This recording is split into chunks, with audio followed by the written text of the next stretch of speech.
महाराज जी, मन कैसे रोके? तो उड़िया बाबा ने उत्तर दिया, नियम पालन से। यदि हम नियम पर दृढ़ रहें तो मन हमारा क्या कर सकता है? नियम तो परमात्मा देखता है। हम लोग नियम पर दृढ़ नहीं रहते, इसी से हमारे देश की दुर्दशा है। संध्या वंदन तक का नियम जाता रहा है। भजन करने के लिए नियम की बड़ी आवश्यकता। हाँ, बड़े नियम की आवश्यकता है। तो जैसे प्रातः काल से सायंकाल तक की हर व्यक्ति की अपनी एक दिनचर्या होनी चाहिए। ऐसा नहीं कि आज हम 4 बजे उठे, कल 7 बजे उठे, पर फिर मन को आप कंट्रोल नहीं कर पाएंगे। मन के लिए एक दिनचर्या होनी चाहिए कि हमको 10 बजे सोना है, 4 बजे उठ जाना है, तो फिर 4 से 4:15 नहीं होना चाहिए, 4 बजे उठ जाना, ऐसा नियम बना ले। और उठ करके हमको थोड़ी देर नाम जप करना है, थोड़ी देर हमें वाणी जी का गायन करना है, थोड़ी देर हमें ध्यान, एक अपनी दिनचर्या। फिर हम अपने संसार के कार्य के नियम, जो संसार के कार्य हैं, उनको भी करते हुए भगवान को समर्पित करें। जैसे जो पद में है, जो आपको राष्ट्र सेवा मिली है, जो आपको समाज सेवा के पद मिले हैं, या आपको जो घर की सेवा के कार्य मिले हैं, उनमें बहुत धर्म पूर्वक आचरण होना चाहिए। अगर आप अधर्म आचरण करते हैं, अपने पद का दुरुपयोग करते हैं, तो आप सुबह जग करके थोड़ा माला चला लीजिए, फिर भी आपका कल्याण नहीं होगा, क्योंकि आप अपने पद का, अपने सेवा का दुरुपयोग कर रहे हैं। जैसे हम जानते हैं कि अधर्माचरण है, ये अधर्मी है, हमें पता है दोषी है, और वो हमको कुछ धन दे देता है, और हम उसको मुक्त करवाने की बात सोचते हैं, और जो निर्दोष है उसको फंसा देते हैं। अब तुम चाहे जितना माला चलाने की कोशिश करो या दान पुण्य करो, वो तुम्हारा अधर्म आचरण, वो अधर्म का धन तुम्हें सतमार्ग में नहीं जाने देगा।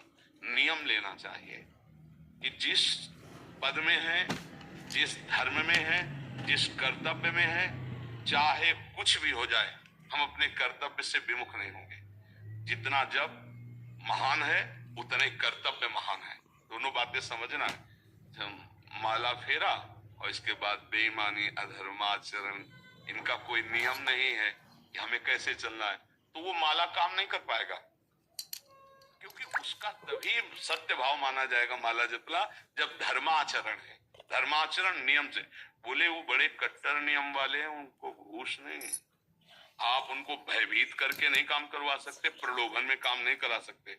ये हमारी गृहस्थी है ना, तो गृहस्थी के पालन के लिए धन चाहिए, और धन के लिए हम धर्म को आगे रखें, धन को नहीं। धर्म को, हमारा कर्तव्य क्या, प्रायः जैसे पूज्य बाबा ने कहा, आज हमारे देश में बहुत दुर्दशा हो रही है। दुर्दशा हो रही, क्यों? क्योंकि सब अपनी जगह से गलत हो रहे हैं। अगर अपनी जगह हम ठीक रहे तो हमारी दुर्दशा नहीं होगी, हमारा भजन कम होगा, लेकिन हम धर्म से चल रहे हैं तो हम विजयी होंगे। हम भगवान को प्रसन्न कर सकते हैं, क्योंकि हमें जो कार्य मिला है वो भगवान का ही कार्य, सृष्टि भगवान का कार्य। जैसे नए बच्चे कुछ वकालत पढ़ रहे थे, तो यहाँ पे प्रश्न किया था कि हम जानते हैं कि वो दोषी नहीं है, हम जानते हैं कि वो दोषी है, पर दोषी हमें पैसा दे रहा है, तो हम वकालत पढ़ी इसीलिए, हम उसको जिताएंगे, तो क्या कोई पाप है? तो उनका खुला पाप है। बोले नहीं, हमारी कोई ऐसा कंपनी दो, ऐसा कुछ बोले कि हमारी कंपनी को ये सिखाया जाता है, तो हमको तो ये करना ही होगा, अगर नहीं करेंगे तो हमारी वकालत का मतलब क्या रहा? तो नहीं, वकालत का मतलब अधर्मी को मुक्त करवाना नहीं है, वकालत का मतलब अधर्मी के सबूत एकत्रित करके उसको दंड दिलवाना है, और धर्मात्मा को मुक्त करवाना है। अब इसके लिए आपके पास अर्थव्यवस्था अगर कमजोर भी है, तो धर्म व्यवस्था आपकी पूरी है। धर्म व्यवस्था ठीक है तो परिवार स्वस्थ रहेगा, सुखी रहेगा, भगवान आप पर प्रसन्न रहेंगे। अच्छा, फिर हमने तर्क रखा कि जैसे आपकी बहन के साथ कोई गलत व्यवहार करे, आपको पता है, और वो आपको 10 लाख रुपया घूस दे, तो क्या आप उसका पक्ष लेंगे? नहीं। फिर दूसरी बहन के साथ किया। अब यहाँ विचार करना है, अपने भाई का अगर कत्ल किए हो, मुझे पता हो कि ये दोषी है, तो क्या हम पैसे से उसको मुक्त करने देंगे? लगेगा कि जान की बाजी लगा देंगे, और तुम्हें हम ऐसे ही एक गरीब आदमी की किसी ने हत्या की, तो आपका पक्ष बनता है। पर ये ज्ञान कहाँ मिलेगा? बिना अध्यात्म के ज्ञान तो मिलेगा नहीं। ज्ञान तो इस बात का मिला कि कैसे पैसा कमाया जाए। अच्छा, वो पैसा यदि अधर्म से आया है तो आपकी दुर्दशा कर देगा, आपकी बुद्धि भ्रष्ट कर देगा। तो जो बाबा कह रहे हैं कि आज हमारे समाज की बड़ी दुर्दशा हो रही, उसका कारण यही है कि हमें अध्यात्म का ज्ञान नहीं, हमें धर्म का ज्ञान नहीं, और बड़ी बड़ी गलतियां हो जाती है। बिल्कुल पता है आदमी निर्दोष है और हम धन के प्रभाव से उसको दंड दे देते हैं। वो दंडा भगवान जब आपको पलट कर देंगे तो आप सह नहीं पाओगे, उसका परिणाम बहुत बुरा होता है। तो इसलिए समाज को चाहिए अपने अपने कर्तव्य का पालन करते हुए एक नियमावली बना ले। जैसे कुछ दुकानों का नियम होता है कि वहां फिक्स रेट होता है, नहीं होता?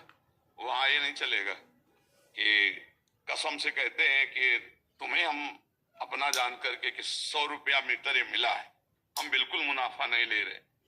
नहीं, झूठ क्यों बोल रहे हो? दुकान खोले हो मुनाफा के लिए, झूठ क्यों बोल रहे हो? नहीं लेंगे मुनाफा, हम जितने का लाए उससे मुनाफा लेंगे, पर 120 रुपया मीटर देंगे। कपड़ा बढ़िया है, नाप फिट है, इससे नीचे नहीं उतरेंगे, हमें सफाई देने की जरूरत नहीं है कि हम कसम खाते हैं या ऐसा। जानते हो ये बिजली है, ये दुकान है, नौकर लगे हैं, तो इसका मुनाफा लेने के लिए दुकान खोले, कोई दान करने के लिए तो नहीं। तो सबको पता है मुनाफा लेगा, लेकिन एक फिक्स दाम, उसे 10-20 रुपया का मुनाफा लेकर के हम उसको बेच रहे हैं। लेकिन झूठ क्यों बोले? बोले झूठ के बिना धंधा नहीं चलता। नहीं, ऐसा नहीं है।